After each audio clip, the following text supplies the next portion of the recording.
This needs to stop.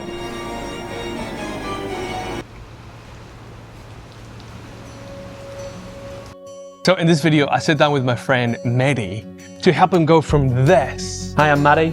I'm from Northern Ireland and I am addicted to my smartphone. To this. The beginning of my new life. Yeah, do you feel any different?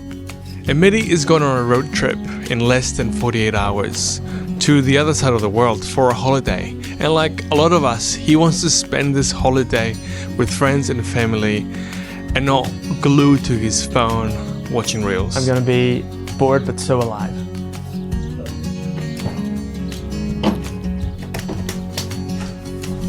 So this video, we're gonna talk and get to know Matty, as well as explore what are the options to ensure that we not become more and more addicted to our smartphones. And then we're gonna apply that method to his phone, give it to him, and see how he reacts. See if this method helps him engage in his holiday, in his life. And I'm gonna make a part 2 of this video where after his trip, we actually ask him, hey, how did it go dumbing down your smartphone? Did it work? Did it help you?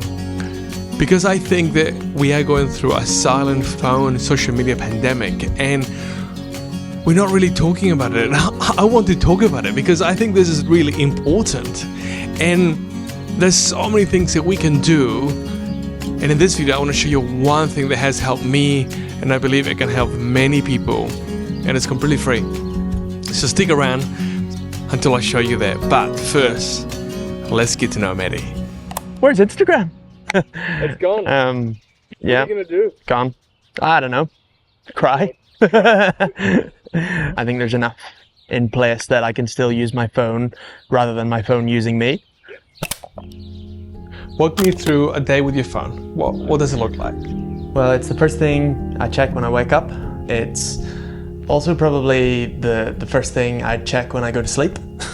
It's probably the first thing that distracts me throughout the day as well. Like I find myself, if I'm working for an assignment at college, what's the first thing that's going to catch me out, make me procrastinate?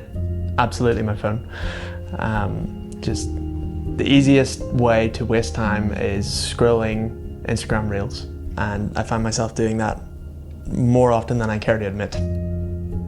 When do you notice it affecting you the most? Yeah, probably when I'm trying to have quality time. It's probably the time I see it the most. When I'm with my wife, trying to enjoy the evening, I find myself sometimes in the middle of conversations picking up my phone and checking a text message or an email. It really bothers me. You know, sometimes I wonder like, oh, I didn't sleep very well last night. And I ask myself, why is that? Well, it's because you sat for 2 hours watching YouTube videos. Do you remember when you first got a smartphone? How did it feel? I've had a smartphone for a very long time. I'm pretty sure I got my first smartphone at the beginning of high school. So I was like 11. My parents got me a smartphone for Christmas. It's like the iPhone 3 or something. Yeah, it was really exciting. Loved being able to play doodle jump like everybody else. Don't think I realized just how big a part of my life it would become. But I don't really remember like what it was like to not just sort of whip out your phone and be able to, well, do anything. I don't really remember that. Is a smartphone the first thing you grab when you wake up? Yep. First thing I grab. And is it the last thing I touch before I go to sleep? Yep. How does that make you feel? Like weak.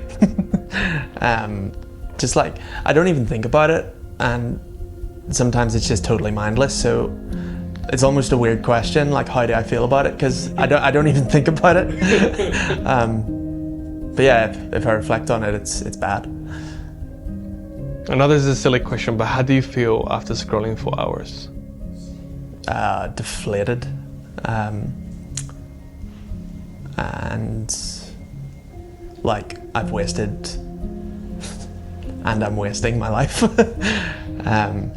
Yeah, I use the excuse of like, oh well, I've been like super busy, or that was just to help me fall asleep. I was listening to music or something. But like, yeah, I'm on my phone a lot. So how does it make me feel? I feel like I self-justify a lot, but in reality, I feel like I need help. Yeah. Was there a moment recently where it made you rethink your relationship with your smartphone?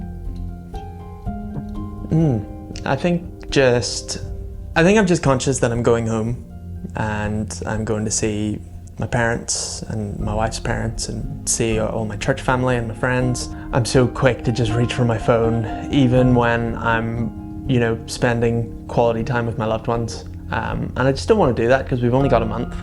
I don't want to waste that time sitting on my phone. Another one is I was speaking to a friend recently who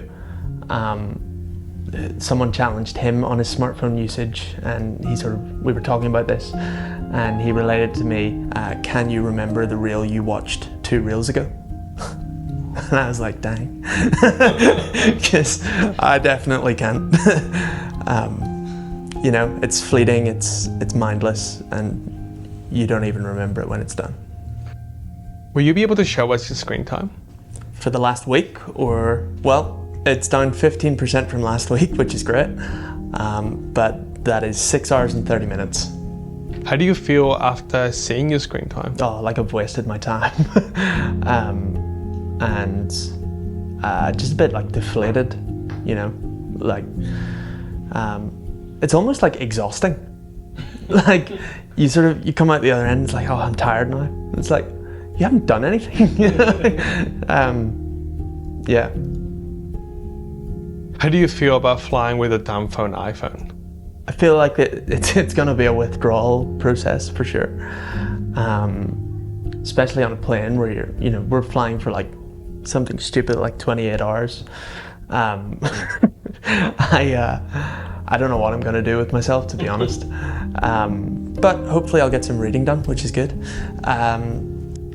When I'm home, I probably worry most about that time before bed, where it's just sort of become a comfort thing to watch YouTube videos and sort of decompress. But overwhelmingly, I'm more excited. Are you looking forward to seeing how this helps you? Yeah, I can't wait to see what this does. See those numbers go down, the screen time numbers. Do you think you're addicted to your phone? Oh yeah. Yeah. Like, probably even more addicted than I think I am. Can you think of a worst case scenario of flying with a dumb phone before international flight? I honestly can't think of anything worse than being bored. Because I'm not contactable anyway, you know what I mean? I think I'm going to get a lot of reading done, which is probably a lot better for me. Does being bored scare you? Yep, boredom terrifies me. I hate being bored. I like being stimulated. So, yeah, being stuck with nothing to do is definitely a fear. And I'll still have messaging ability, so honestly, there's nothing bad about this when you think about it. Do you think there is a silent pandemic of phone addiction? Yes. A million times yes. Yeah, it's bad. Like everybody, like I speak about this all the time to people, like in ministry or just catching up with friends. It's the same answer from 99% of people that I talk to. I spend too much time on my phone. It's just so easy to get lost in the digital world. So I think just from the sheer breadth of people that I've spoken to about it, I would say, yeah, definitely at least in our age bracket, there's a silent pandemic going on. Matty, tell me, what would your perfect smartphone have? I don't know, like normal phone things. Everything else is a nice luxury, but it also has a tendency to hook you. I guess it's more like if I was building social media from scratch. I would want to build it without all the sort of unethical nonsense that sort of keeps you hooked and keeps you scrolling. Because I quite like this sort of aspect of social media that lets you stay in touch with people and see what they're up to, especially being this far away. But I don't like at all the sort of compulsive, addictive nature of it. So yeah, that's what I'd do. Okay, Matty, it's time to give you your new phone. But just before we do that, let me show you something. So this is the part of the video where I show you what we did to Matty's iPhone and how we got it so locked down in a way that he can't even change it. And what we did is that we grab his iPhone and we grab a Mac. And what's cool about this method is you can do it at home. You can essentially customize and design the perfect iPhone dumb phone just for you so that it becomes more of a tool rather than us becoming the tool for the algorithms and social media. And it's really simple. All we did is we downloaded Apple Configurator, which is a software by Apple. We customized it so that it has the right apps and websites that Matty wants. And then we block everything else. And we put a password, and then we put that password in a digital lockbox so that he can't just change it whenever he wants. And this is what's really powerful about this method, is that finally we can have all the things we need, but not the things we don't need. And how this is different to screen time is that we can actually keep the App Store without it allowing us to install any new apps. And why this is important is because it means that we can finally have a phone where the apps stay up to date. This means that internet banking and pretty much every other app will just continue to work for as long as you have your phone. And I think this is what's so unique about this method, is that not only you can easily lock yourself out without needing another person, but also you can keep all your apps up to date. Now, in order to follow this along at home, what I'm going to do is I'm going to put up on the screen up on the top right corner a little link where you can go and watch the video that I made, walking you through step by step how you can do this at home. And I think you can do this if you have an iPhone or iPad using Windows, for those who will ask.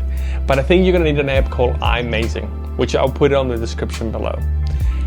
Let me know if it works. I haven't tested it myself, but based on what they say, you should be able to get your phone supervised using their software. I'll probably make a video about it at some point. But for those in Android, I know that you want to do the same thing on your own device. And although Google doesn't make software for you to do that, there's great third-party software to pretty much achieve the same thing. I'll put two of them that I think you need to use together to make this work. And I'll put in the description below, as well as videos where I talk about them. And I think you're gonna achieve pretty much the same thing. Anyways, I would love to hear what your perfect dumb phone iPhone would look like. Please put it in the comments below. But let's see how Matty responds and reacts to his dumb phone iPhone when I give it to him. Here you go, mate, your new iPhone dumb phone. The beginning of my new life. Do you feel any different? Well, I guess in a way the same, because it's the same phone, just a sort of stripped back version, and all the sort of problem apps are gone, which is great. Exactly what I wanted. So I'm excited to see what happens. Do you feel more free now, knowing that your phone is more of a tool? It feels like it serves me rather than I serve it. Although it's been like 5 minutes. We'll find out. We'll find out. Do you think you'll stick with it? I hope so. Guess it depends on how it goes and whether I find myself getting caught out by everything. But I don't think so. I think we've thought this through. I think there's enough in place that I can still use my phone rather than my phone using me. So we'll see. I'm positive about keeping it after the trip. What would you tell somebody who really wanted to do what you are doing, but they're maybe a little bit afraid and they need a little bit of encouragement? What would you say? Bite the bullet, do it. There's no reason not to. And I guess potentially every reason to give it a go. But I guess ask me in a month and I'll tell you if it is or not. I will do. We'll make another video. Yeah, can't wait. I guess you could have gone all the way to a dumb phone, but that would have meant giving up some nice apps like Maps and WhatsApp and Spotify. Yet with this method, you've been able to keep those. But are you not afraid that you'll be too addictive to things like Spotify? I'm not too worried about that. The only time I really tend to use Spotify is when I'm traveling. And I figure there's going to be quite a few road trips in Ireland when we're traveling between families. So I'm going to need Spotify to, you know, just listen to some podcasts. And but I'm also just a music guy, you know. I can't do without my music. So. Do you think there's a happy middle ground between a dumb phone and a smartphone? Yeah, I guess it's a happy middle ground where I can keep apps that I would like to keep and sort of aren't too unsettling or bad for me. But on the other hand, I can get rid of the apps that I know are sucking up my time and my mental energy. So yeah, I don't lose the sort of the good things like, you know, I'm directionally challenged. So I need my maps, I need my navigation, I need, as I say, my music. Yeah, that stuff, I can keep all that. Whereas if I went to a brick phone, I couldn't do that. Hey Matty, thank you so much. We'll see how all this goes when you're back from your trip. Well, there you have it. One way of dumbing down your phone so that it's not so much in control of us. I want to give big thanks and shout out to Matty for coming and being so vulnerable with us, sharing things that we'll feel uncomfortable to share to a close friend, let alone strangers. So thank you, Matty, and I hope this has been helpful for everyone who is watching to reflect on how we use our phones. And hopefully I'm giving you one tool to help you overcome either a phone addiction or an unhelpful way, or you just want to be more productive, whatever it is. I really want to take control back from our devices. I think we're fighting an uphill battle, and it's going to take more than just one guy and one camera, but I think a whole movement. So I want to ask for more people. I want to have more interviews. I want to go into the street and ask strangers if they'll be willing to take a dumb phone challenge. And if you want to come with me along this ride, then let's do it. And I'd love for you to write in the comments below, what would you want to explore? What questions do you still have? And what has been some methods you've tried to ensure that tools stay as tools so they don't suck all the focus out of our life? Anyways, I'll see you in the next one.